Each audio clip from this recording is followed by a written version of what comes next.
Ayo kembalilah kepada Allah. Jangan mengira Anda soleh, fala tuzakku anfusakum. Jangan mengatakan diri Anda suci.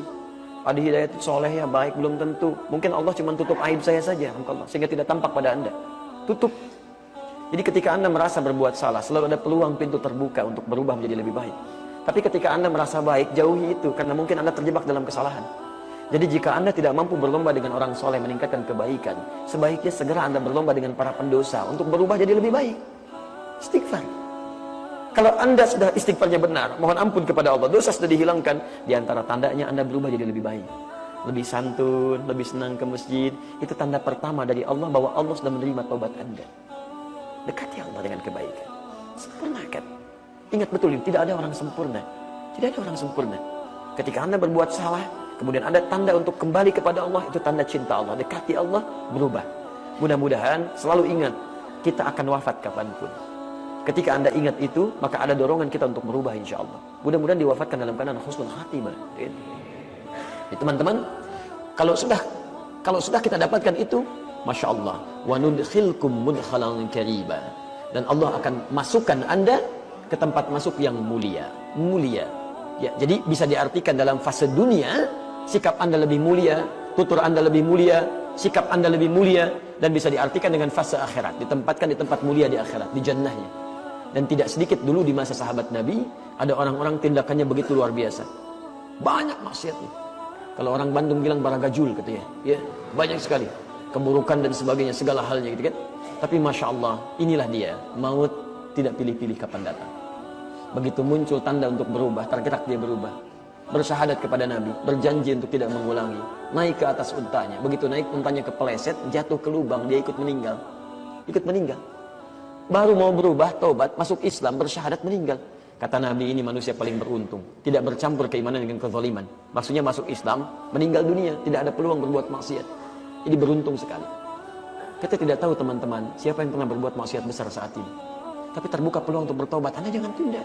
Begitu ada peluang bertobat kepada Allah, siapa tahu ini hari terakhir antum, pagi terakhir antum. Pernah ada seorang ibu, Masya Allah, saya pertama datang ke Bekasi, kemudian mengajar. Ada majlis ta'lim, ya, namanya Salsabila. Satu kali di majlis ta'lim ini, bergabunglah seorang perempuan. Ya, dia dari pramugari asalnya. Talim pertama ada, talim yang kedua tidak ada. Lalu di bulan berikutnya, teman-temannya di belakang ada yang menangis. Saya bilang, kenapa menangis? Ustaz, kawan kita yang baru bergabung itu sedang sakit, dirawat. Dan ini dikabarkan sedang kritis.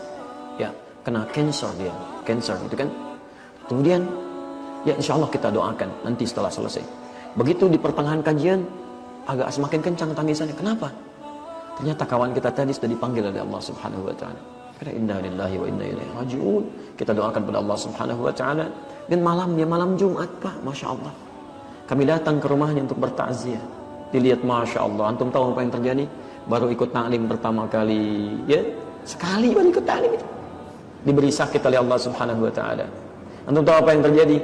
Saking sayangnya Allah kepada perempuan ini, sudah di penghujung masa hidupnya dia mau berubah. Ya, kemudian dia mau ikut ta'lim, dia kenakan hijabnya dengan baik, dikasih sakit oleh Allah. Ini sakit itu cuma pengantar saja pada kematiannya. Dirawat di rumah sakit, diisolasi dari manusia. Sudah. Bukankah saat sakit banyak beristighfar kepada Allah? Dia beristighfar, dia bertobat kepada Allah. Dalam keadaan tobatnya tidak diberi kesempatan. Kalau dalam bahasa manusia nggak sembuh, bukan. Dalam bahasa yang lain, diisolasi supaya tidak bersampur lagi dengan manusia pada umumnya. Karena dosanya sudah terampuni, ditutup oleh Allah supaya lisannya tidak berkata maksiat lagi. Supaya matanya tidak melihat yang haram lagi. Dijaga di situ sampai wafatnya. Kembali kepada Allah Subhanahu wa Ta'ala dalam keadaan husnul khatimah. Masya Allah. Segala perangkat hidupnya itu tidak bisa berbuat maksiat lagi. Maka malamnya teman-teman, siapa yang datang? Orang-orang saleh. Saya jadi saksi saat itu. Demi Allah saya jadi saksi. Yang datang teman-teman taklimnya. Teman-teman seprofesinya belasan tahun dia berkarir. Itu nggak ada yang datang kecuali 1-2 orang dan karangan bunganya. Yang datang teman-teman perempuannya yang saleh. Suami-suaminya malam Jumat. Kemudian Masya Allah dikuburkan dalam keadaan baik. Yang datang orang-orang baik, anaknya berubah jadi baik. Masya Allah, kalau Allah sudah berkenan menjadikan seseorang berubah jadi lebih baik, saya katakan, saya iri pada perempuan ini.